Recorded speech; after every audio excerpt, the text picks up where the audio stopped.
Alleluia. Alleluia. Alleluia.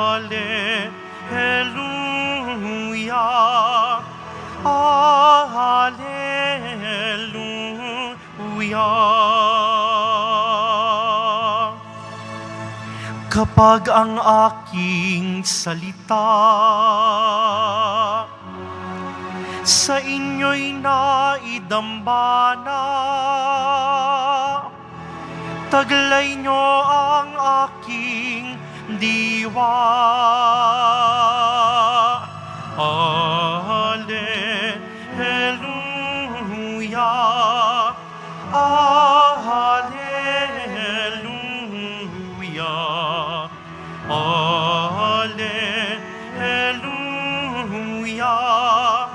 Alleluia.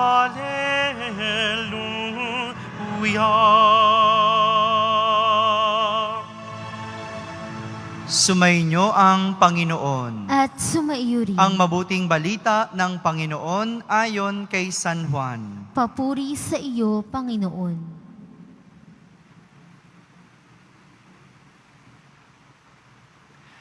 Noong panahong iyon, sinabi ni Jesus sa kanyang mga alagad, "Kung ako'y kilala ninyo, kilala na rin ninyo ang aking Ama. Mula ngayon ay kilala na ninyo siya at inyong nakita." Sinabi sa kanya ni Felipe, "Panginoon, ipakita po ninyo sa amin ang Ama at masisiyahan na kami." Sumagot si Jesus, "Matagal na ninyo akong kasama, Felipe. Di yata't hindi mo pa ako nakikilala.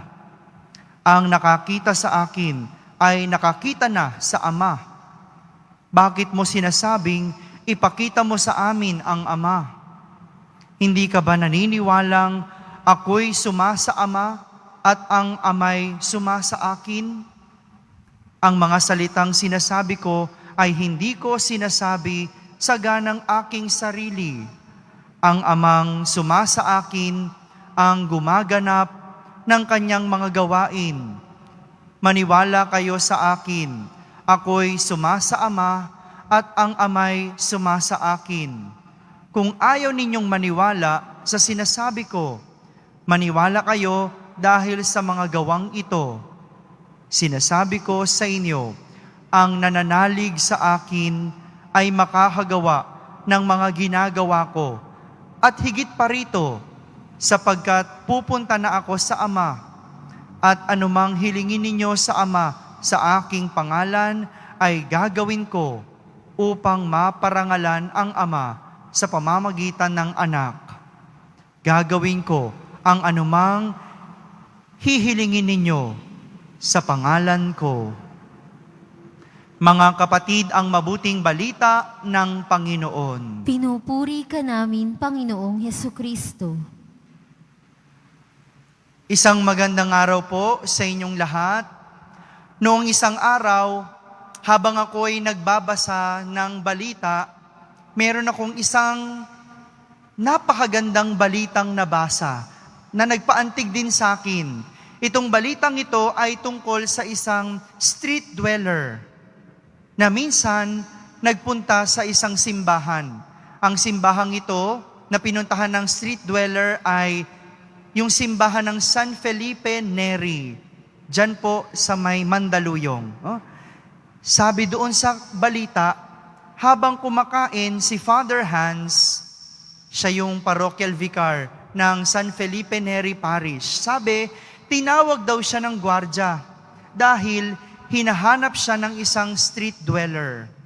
At paglabas ni Father Hans, laking gulat niya sapagkat iniaabot sa kanya ang halagang 3,000 piso ng street dweller. Sabi nito sa pari, ibibigay na lang daw niya ang 3,000 sa simbahan para mas marami pa raw matulungan. Kaysa naman daw, baka makuha pa ito sa kanya ng ibang tao. Naluha si Father Hans sa tagpo daw iyon dahil nakita niya sa street dweller si Mother Teresa ng Calcutta. Si Father Hans ay isang deboto at tagapagpalaganap ng debosyon kay Mother Teresa. Dahil kilala ni Father Hans, si Mother Teresa, nakita niya ang santa sa street dweller. Dahil minsang sinabi ni Mother Teresa, "It is not how much we give, but how much love we put in the giving." Mga kapatid, parang ganito ang sinasabi ni Jesus sa kanyang mga alagad. Sabi niya, "Sa pagkakita sa akin ninuman, ang Ama ang nakikita niya." Ito yung sinasabi ni Jesus, ang sino mang nakakita sa akin ay nakakita na sa Ama, sapagkat ang Ama at siya ay iisa, dahil sumasa kanya ang Ama at sumasa Ama naman si Jesus. Magandang tignan yun. No? Yung pagkakakilala natin kay Jesus, ibig sabihin, nakikilala na rin natin ang Ama. Dahil ang Ama at si Jesus ay iisa. Ito yung ibig sabihin nung sinasabi ni Jesus na ang kabuuan ni Jesus ay ang Ama. Kaya't ang Ama at si Jesus ay iisa. Ito po ang mensahe sa atin ng Ebanghelyo ngayon. Ang magkaroon ng malalim na pagkilala kay Jesus. At itong malalim na pagkakilala kay Jesus ay magdudulot sa atin ng isang relasyon sa Diyos.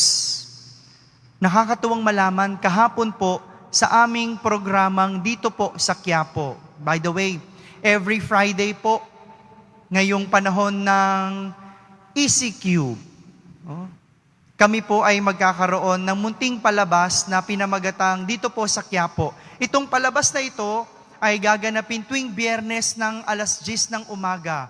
Itong programang ito ay tungkol sa mga nangyayari dito sa Quiapo at itatampok din namin ang mga nangyayari at kwento ng mga taong sumusubaybay dito sa aming pagdiriwang dito sa Quiapo.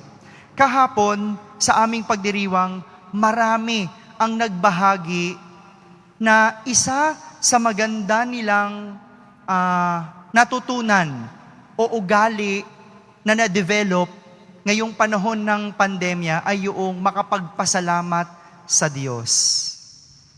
Ibig sabihin, marami ang nakakaranas sa Diyos sa ganitong panahon.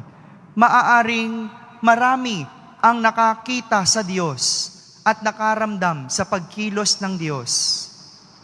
Ngunit, nangyari lang ito dahil kilala nila ang Diyos at may relasyon sila sa Diyos. Mahirap magpasalamat sa Diyos kung hindi mo kilala ang Diyos, dahil ang pagpapasalamat sa Diyos ay pagkilala sa kabutihan ng Diyos.